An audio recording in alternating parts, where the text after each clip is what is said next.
السلام عليكم، عاملين ايه؟ يا رب تكونوا بخير. النهارده بقى هنعمل مع بعض مكرونه وكبد وقوانص.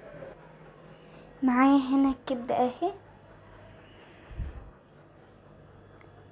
وهسلق المكرونه في ميه مغليه.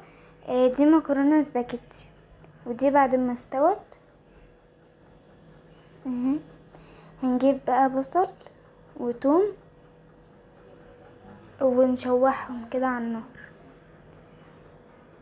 وهنجيب الصلصة ولما تسيح يعني هنحط عليها المكرونة، وهنحط كده ملح والبهارات دي يعني وفلفل اسود.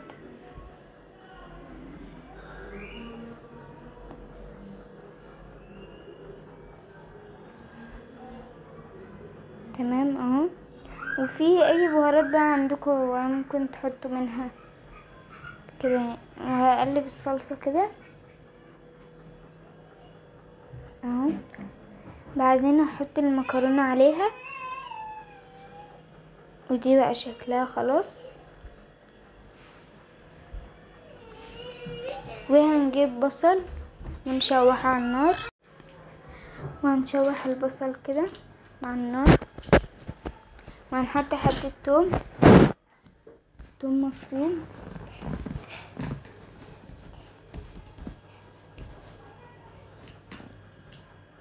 وهنحط عليها الكبد والقوانص اهو.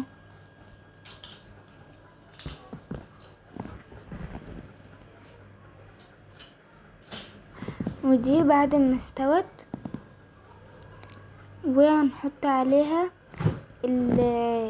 فلفل اصفر، فلفل احمر، وفلفل اخضر،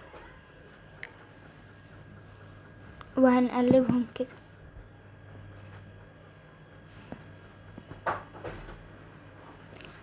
وهنحط شوية ملح وفلفل اسود واي بهارات برضو انتوا عايزينها. مثلا نحط شوية بابريكا، نحط شوية شطة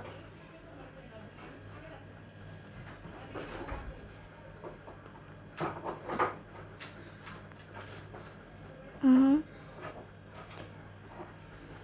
وبعدين هحط شوية خل وعصير ليمون.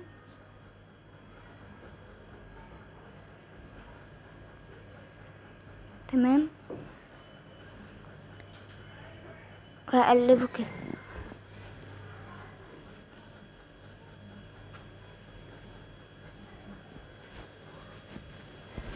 كده هيكون